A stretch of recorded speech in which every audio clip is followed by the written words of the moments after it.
Hello everyone, most welcome.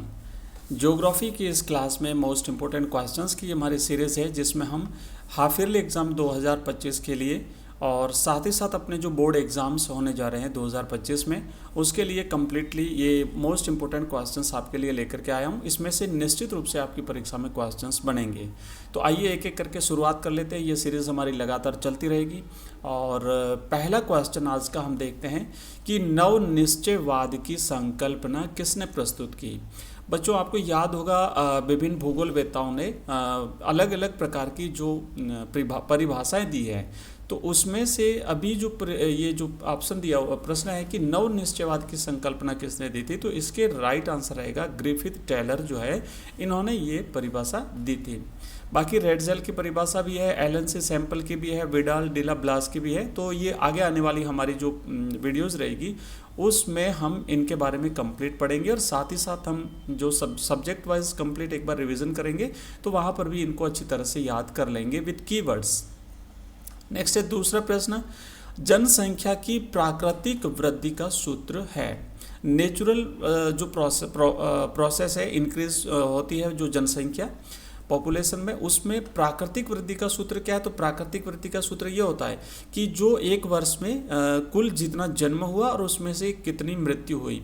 तो ये natural रूप से जो जन्म और मृत्यु है, यही एक प्रकार से प्राकृतिक वृद्धि का सूत्र माना जाता है। तो राइट आंसर रहेगा ऑप्शन 1, जन्म माइनस मृत्यु। कुल जितने जन्म हुए उसमें से कुल कितनी मृत्युएं हुई, उनको घटा देने पर प्राकृतिक वृद्धि प्राप्त होती है।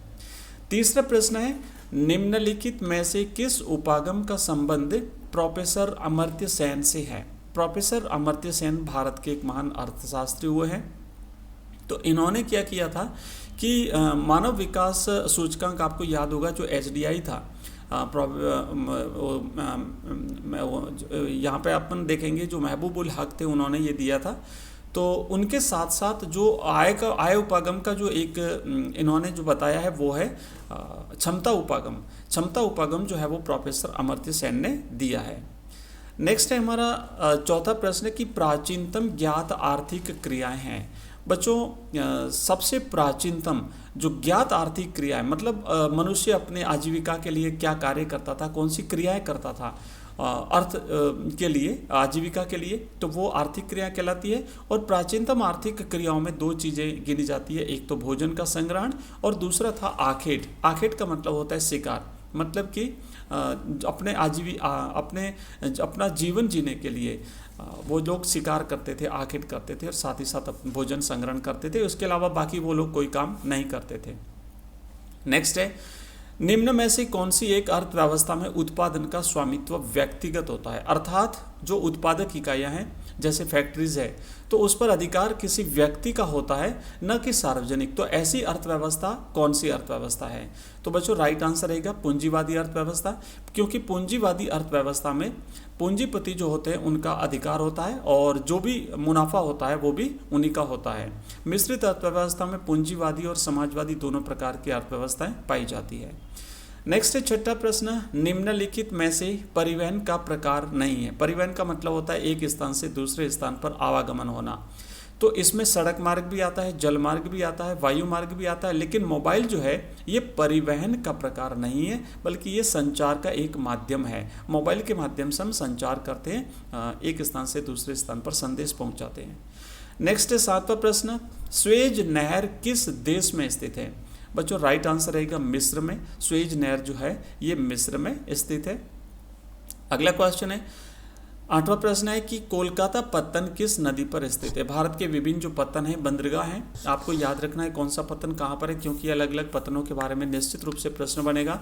साथ ही साथ ये आपका जो मैप होगा उस मैप से रिलेटेड भी आपका ये क्वेश्चन बनेगा, परीक्षा में पूछा जा सकता है, तो याद रखेंगे आप लोग। कोलकाता पत्तन जो है वो पश्चिम बंगाल में है और ये हुगली नदी पर स्थित है। तो सही जवाब रहेगा ऑप्शन 1, हुगली नदी।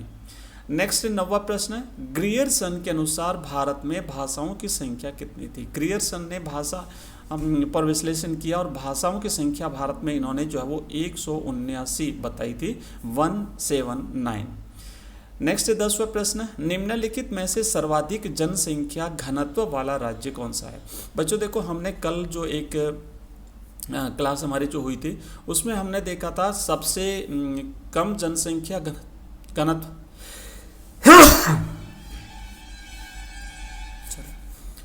तो उसमें हमने देखा था सबसे कम जनसंख्या घनत्व वाला राज्य है तो वो था अरुणाचल प्रदेश। और अभी जो पूछा है वो सर्वाधिक जनसंख्या घनत्व वाला, तो जो ऑप्शन दिया हुआ है उसमें से बिहार जो है वो इसका राइट आंसर रहेगा। बिहार में जनसंख्या घनत्व सर्वाधिक है। जनसंख्या घनत्व से तात्पर्य होता है 1 वर्ग किलोमीटर क्षेत्र में रहने वाली जनसंख्या। अगला क्वेश्चन है 11वां, नीरू मीरू कार्यक्रम का संबंध किस राज्य से है? बच्चों जल संचयन से ये रिलेटेड ये प्रश्न है। नीरू मीरू कार्यक्रम इसी से मिलता जुलता एक प्रश्न कल भी आया था, अरवारी जल संसद कार्यक्रम। तो वो अरवारी जल संसद कार्यक्रम राजस्थान के अलवर जिले से संबंधित था। नीरू मीरू कार्यक्रम जो है ये आंध्र प्रदेश से संबंधित है। तो ऐसे कंपैरेटिवली चीज़ें याद होती है जब आप रेगुलर हमारी क्लासें देखते हैं और रेगुलर जो आप लाइव क्लास हमारी ज्वाइन करते हैं तो बहुत सारी चीज़ें आपकी क्लियर हो जाती है। कंपैरेटिवली चीज़ें याद एक बार जब हो गई तो लास्ट तक आप नहीं भूल पाओगे, कभी नहीं भूल पाओगे। अगला हमारा प्रश्न है यमुना नदी किन 2 शहरों के मध्य सबसे अधिक प्रदूषित है? तो जो यमुना नदी है बच्चों ये दिल्ली से इटावा के बीच में सबसे ज़्यादा प्रदूषित है। यहाँ पे सबसे ज़्यादा पॉल्यूशन है यमुना नदी में। ऑप्शन स इस प्रश्न का सही जवाब है। बच्चों आगे बढ़ने से पहले मैं बता देता हूँ आपको कि हमारे ऐप में लिंक इस वीडियो के डिस्क्रिप्शन में दिया हुआ है जहाँ पे आपको कंप्लीट कोर्सेज मिल जाएंगे, हिस्ट्री का, हिंदी साहित्य का, पॉलिटिकल साइंस का, ज्योग्राफी का। वहाँ पर आपको चैप्टर वाइज कंप्लीट पीडीएफ के रूप में नोट्स मिल जाएंगे, साथ ही साथ क्वेश्चन आंसर मिल जाएंगे, एमसीक्यूज मिल जाएंगे और ऑनलाइन टेस्ट मिलेंगे। ऑनलाइन टेस्ट आप सबमिट करते ही आपको रिजल्ट हाथों हाथ मिलेगा, कौन सा सवाल गलत हुआ उसका राइट आंसर क्या है, आपकी रैंक क्या है, मतलब बाकी बच्चों ने टेस्ट दिया उसमें आप कहाँ रैंक कर रहे हैं, आपसे आगे कितने बच्चे, पीछे कितने बच्चे, ये सारी चीज़ें आपको हमारे ऐप में मिल जाएगी। इसके अलावा हमारा व्हाट्सएप ग्रुप, टेलीग्राम चैनल भी आप ज्वाइन कर सकते हैं। इन सबका लिंक इस वीडियो के डिस्क्रिप्शन में दिया हुआ है। अगला क्वेश्चन है बॉक्साइट किसका अयस्क है? तो बच्चों अलग अलग जो एक प्रकार से ये जो धातुएं होती है उनके अयस्क होते हैं। तो बॉक्साइट जो है ये एल्यूमिनियम का अयस्क है। सही जवाब है इसका ऑप्शन 1। नेक्स्ट प्रश्न है कि भारत में रेल सेवा की शुरुआत कब हुई थी? बच्चों आप सभी को पता है 1853 में भारत में सबसे पहले मुंबई से ठाणे के बीच में 34 किलोमीटर रेल सेवा का संचालन किया गया था। तो सही जवाब रहेगा इसका ऑप्शन 1। नेक्स्ट प्रश्न है निम्नलिखित में से कौन सा एक भू आबद्ध पत्तन है? भू आबद्ध मतलब जो चारों तरफ से भूमि से घिरा हुआ है। तो राइट आंसर रहेगा बच्चों विशाखापट्टनम, आंध्र प्रदेश में है। ये विशाखापट्टनम जो बंदरगाह है, पत्तन जो है ये एक भू आबद्ध पत्तन है। तो देखो आज हमने 15 क्वेश्चंस किए हैं। आने वाली हमारी सीरीज़ ये जारी रहेगी। इसमें हम अलग अलग इंपॉर्टेंट चैप्टर से जो भी आपके इंपॉर्टेंट क्वेश्चंस हैं, चाहे वो ऑब्जेक्टिव हो, चाहे रिक्त स्थान वाले हो, वन लाइनर हो, बड़े प्रश्न हो, सारे टाइप के प्रश्न करेंगे, मैप भी करेंगे। तो ये सीरीज हमारी जारी रहेगी। आप सबसे रिक्वेस्ट रहेगा कि अगर आपको क्लास पसंद आई है तो चैनल को सब्सक्राइब करें, वीडियो को लाइक करें और साथ ही साथ अपने दोस्तों के साथ इसे शेयर करें ताकि ज़्यादा से ज़्यादा बच्चे आपके साथ जुड़ करके अपनी तैयारी को अच्छे से हाई लेवल तक ले जा पाएंगे। आपसे एक ये चीज़ और बता रहा था कि जैसे ये हमारी ज्योग्राफी की क्लास एवरीडे शाम को आपको 6 बजे मिलती है, इसी तरीके से हमारी हिस्ट्री की क्लास सुबह प्रतिदिन सुबह 7 बजे आपको मिलती है। और इसके अलावा हमारी एक लाइव क्लास होती है जो आपको शाम को 8 बजे मिलती है, जहाँ पर अलग अलग सब्जेक्ट के अलग अलग टॉपिक वाइज हम MCQs करते हैं लाइव क्लास में।